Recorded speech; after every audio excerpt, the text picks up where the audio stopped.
Hi out there in S&G land. Welcome to this week's update. Here we are, the middle of October already. The weather's changing. It's beautiful outside. It's cooled down a little bit here in Sacramento. And boy, we got a good group. Got our mojo going this month. We're off to a great start. I've heard a lot of compliments about the ad. It's definitely drawing people in. We know that when we pay the sales tax, it's always a great promotion. But I've also heard that a number of people come in with the financing option, which we're not really big on selling financing, but this 18-month is a great deal, great deal. So I know we have customers taking advantage of it.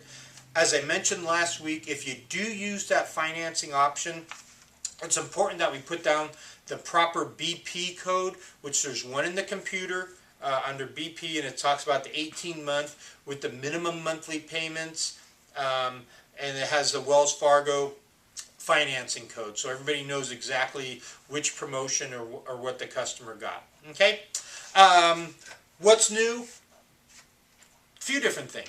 First one is we got our new laminate stock coming in, as well as our new luxury vinyl tile plank snap together coming in. Wow, that's a mouthful. The samples, I believe, went out to the stores last week.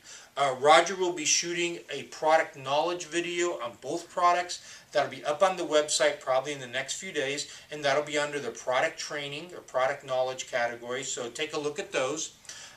Real quick though, when it comes to the luxury vinyl plank, and it's a snap together, we were talking about the underlayments at the last managers meeting, and there's a little bit of confusion on that. And basically, since it's a snap together luxury vinyl plank, we're not putting down any type of underlayment. Okay, it can go directly over concrete, directly over the subfloor wood, plywood, particle board. The only time that we thought that you might need one is if you're going over ceramic tile. And still, you'd have to float off the grout joints and stuff like that, and then maybe put one down on top of that just to make sure it was smooth enough, and then snap together the product on top of that. But Roger's going to go into a little bit more depth on that when he shoots his the product knowledge videos on those. So, but remember, now we're selling a lot more of those. The luxury vinyl plank, luxury vinyl tile, and those need to be installed. The pricing for installation should be charged just like vinyl labor. Okay, there should be floor prep on every single one of those, because you know that the floor that it's going over has to be worked, that needs to be smooth, it needs to be Ardexed, feather finished, whatever they need to do on it to make sure it's as smooth as possible so that we get a great looking job. So don't cheat the labor on it. Don't try to say, well, it's not that bad, I don't need the floor prep. You do. It's got to be in there. We got to pay the installers to do the job right, to make sure that we have a lifetime long happy customer.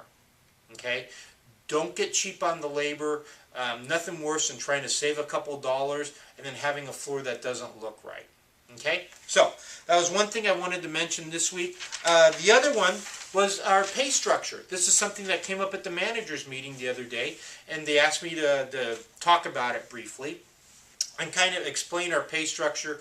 Obviously, you've seen we've got a number of new employees, salespeople on the sales floor, and they asked me to kind of go over how we came up with the commission and how we pay and all that kind of stuff. So, so here goes.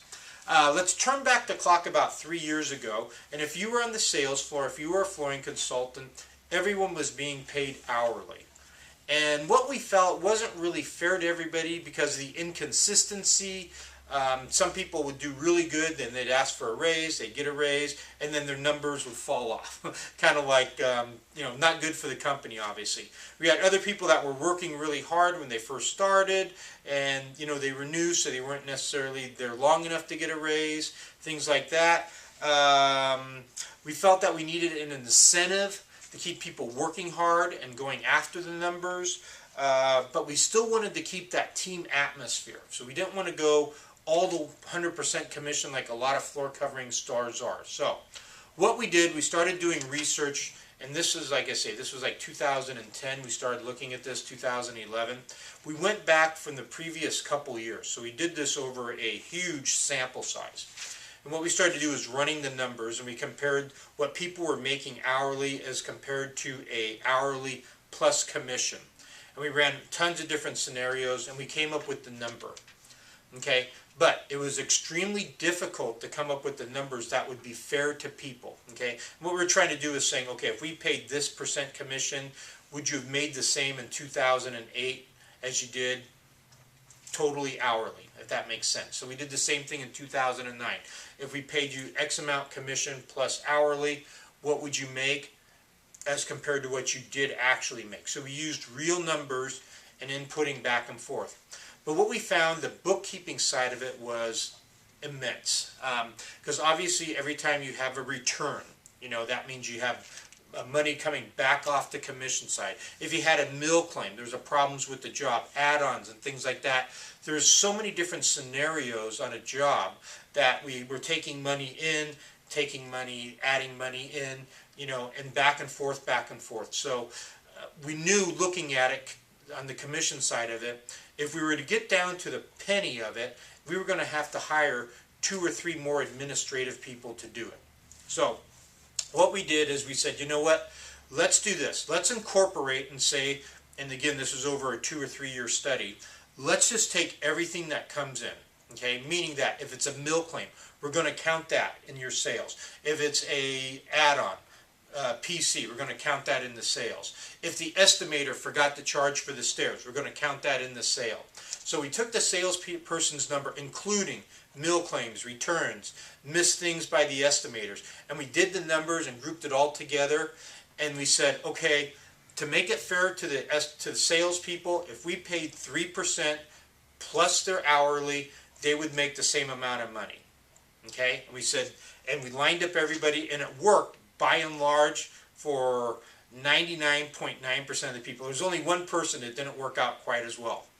But we wanted to say, we want to be more than fair on this. We don't want anybody feeling like they're getting the shaft here. So we actually raised it to 3.75%.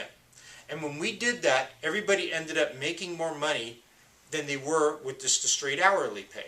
And that's kind of what we wanted to do. We wanted to give everybody a raise across the board, but we wanted that incentive to be there.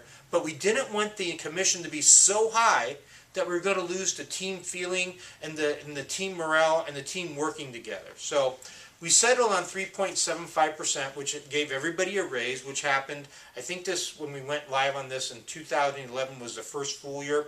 Everybody did. Everybody made more money than they did the previous years.